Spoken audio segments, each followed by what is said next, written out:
Bom dia, galera, tudo bem? E hoje nós iremos falar, um pouquinho sobre as coordenadas geográficas, né?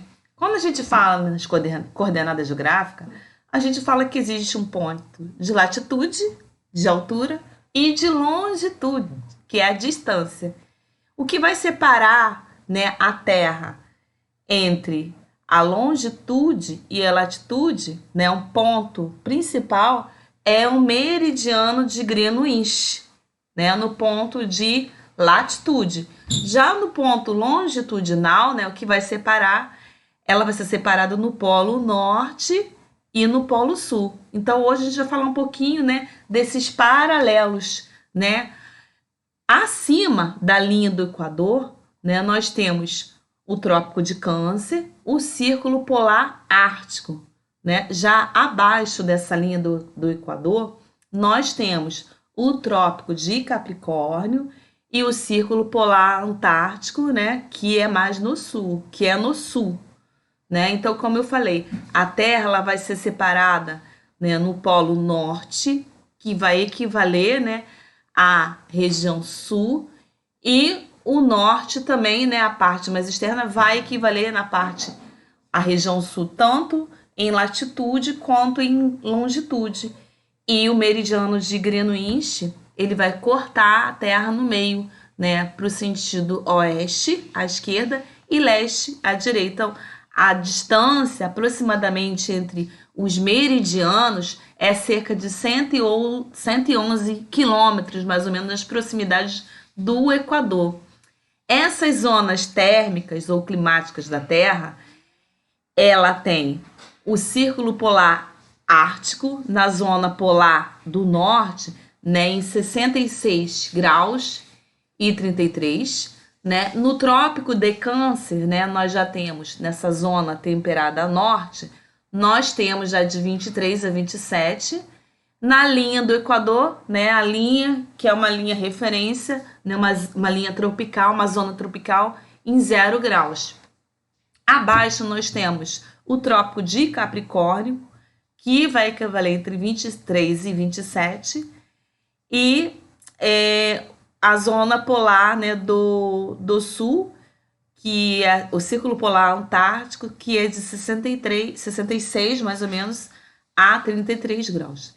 Então, o meridiano de Greenwich, ele é um anti-meridiano, ele vai ter uma distância, entre 180 graus, Então, partir do ponto de que em 0 graus ele vai estar cortando, essa longitude da Terra, tanto da parte oeste quanto da parte leste. Já em latitudes, vai possuir aí um paralelo de 90, graus, no ponto norte e no ponto sul também, com o 0 no meridiano de Greenwich.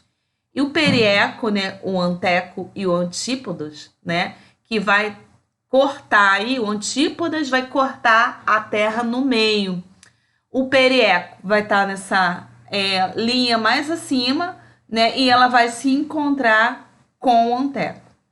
Tá bom, gente? Então, a Terra, ela, na verdade, ela possui vários movimentos, que a gente já falou isso em outra aula de rotação e de translação, O movimento de rotação é o movimento da Terra ao redor de um eixo, de um sentido, oeste e leste. As consequências é por alternância entre dia e noite, um movimento de circulação atmosférica, um movimento de correntes marítimas, vai determinar a forma de um geóide da Terra, um movimento aparente do Sol e os fusos horários. A Terra no espaço.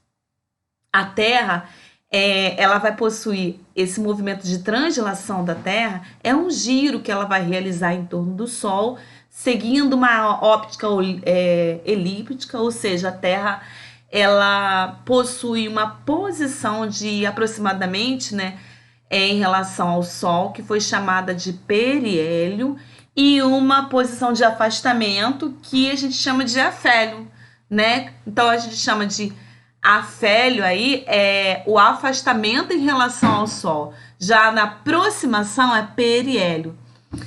É um ponto necessário que a Terra, para ela se complementar, uma volta ao redor, né? O Sol é de 365 dias, que se equivale a 5 horas e cerca de 48 minutos. Tá bom, gente? Então, nós temos aí, né, no caso, algumas inclinações, né, que vai ocorrer, né, no norte e no leste, no oeste, né, e vai ocorrer ali, né, pelas, no caso, as estações do ano, que a gente chama isso de solstício, né, e o equinócio, né, que equivale ali a março, tá bom? Então, quando um corpo ele vai se encontrar no periélio, ele tem uma velocidade muito grande, né? Que é por causa de quê? Do movimento de translação. O movimento de um objeto em relação ao outro, né? Por conta de sua órbita. A Terra ela vai atingir esse periélio, no caso, todo ano, a partir em torno mais ou menos de 4 de janeiro, né? E aí, nesse ponto de distância entre o planeta e o astro, vai equivaler a 147,1 de milhões, né? Aí, né, no caso, de milhões de quilômetros. E o oposto a isso é o periélio e o afélio, que é um ponto onde a Terra ela vai atingir uma distância do Sol. A Terra ela vai atingir o afélio, uma distância do Sol, né, que vai equivaler a 152,1 milhões de quilômetros. Isso acontece mais ou menos em 4 de julho. E já no afélio é uma menor velocidade, né, em relação à translação, né, e à órbita da Terra. Então, o afélio e o periélio eles vão ocorrer em média 14 dias e pós assim, esse período que a gente chama de solstício. Né? O solstício em relação ao Equador, ele passa pelo Trópico de Capricórnio, né? Mais ou menos, né? Em direção na época do verão, né? Do dia 21 ao 12, né? 21 do 12, né? E aí ele sobe, né? Até o outono, e no outono ele vai parar e vai começar o equinócio. O equinócio, eles vão aumentar mais ainda, que vai do 21 do 3 de março a 21 de junho, onde vai acontecer o solstício, né, no inverno. Então, vai decair também, né, através de setembro, mais ou menos, né, o equinócio, que é a primavera. Tá bom, gente? Então, por hoje, né, nós iremos ficar por aqui e até o nosso próximo encontro.